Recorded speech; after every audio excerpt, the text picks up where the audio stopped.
এটা কিসের আর্তনাদ জানেন? একটা মেয়ের তার বাবাকে হারিয়ে ফেলার আর্তনাদ। তার বাবা গিয়েছিল একটা শুভ কাজে, কিন্তু সেই কাজটা যে হঠাৎ করে অশুভ হয়ে যাবে কেউ ভাবতে পারেনি।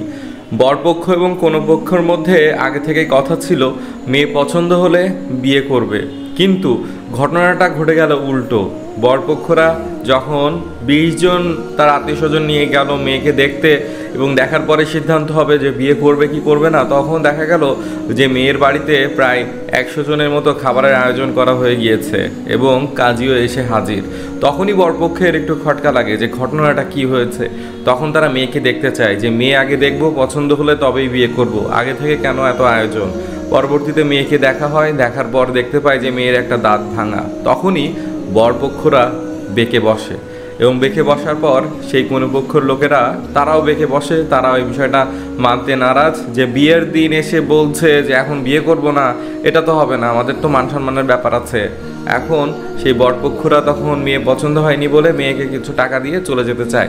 তখন তারা কোনোভাবেই তাদেরকে যেতে দিবে না। তখন এই নিয়ে কথা কাটাকাটি শুরু হয় এবং এক পর্যায়ে মারামারি শুরু হয় এবং এই মারামারির পর্যায়ে সেই ছেলে পক্ষের মানে ছেলের দুলাভাই দুনিয়া ছেড়ে চলে যায়। দুলাভাইকে তারা আটকে রেখে অনেক পরিমাণে, আপনারা তো বুঝতেই পারছেন। তো যাই হোক, এরকম একটা ঘটনা ঘটে গিয়েছে বাগেরহাটে।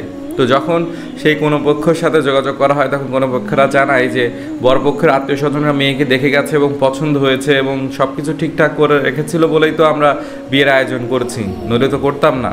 তখন তাকে জিজ্ঞাসা করা হয় ছেলে কি তাকে দেখেছিল, মেয়েকে সরাসরি তখন বলে যে না, মেয়েকে ঘটকের কাছে ছবিতে দেখেছিল কিন্তু সরাসরি দেখেনি। তো বিয়ের দিন এসে সরাসরি দেখার পর সেই ছেলের সেই মেয়েকে পছন্দ হয়নি, না হওয়ার ফলে তাদের মধ্যে এরকম একটা ঝামেলা তৈরি হয়। এখন দুই পক্ষ দুই রকম বলছে। কোনো পক্ষ বলছে যে আগেই বরপক্ষের আত্মীয়রা পছন্দ করে গেছে এবং তাদেরকে আশ্বাস দিয়ে গেছে বিয়ে হওয়ার, এবং পরবর্তীতে বরপক্ষ বলছে যে আমরা তো গিয়েছিলাম দেখতে মেয়েকে সরাসরি, কিন্তু গিয়ে দেখি বিয়ের আয়োজন করে ফেলেছে কোনো পক্ষ। এরকম একটা দুই রকম মতামত সামনে এসেছে এবং অলরেডি মেয়ে পক্ষ থেকে সেই কনের বাবাকে পুলিশ গ্রেফতার করেছে এবং সবাইকে জিজ্ঞাসাবাদ চলছে যে যাই ঘটে যাক না কেন, তাই বলে তো একটা মানুষের প্রাণ কেড়ে নেওয়ার অধিকার কারণেই, এরকমটা তো করা যাবে না, আইন নিজের হাতে তুলে নেওয়া যাবে না, এটা তো অবশ্যই অন্যায় হয়েছে।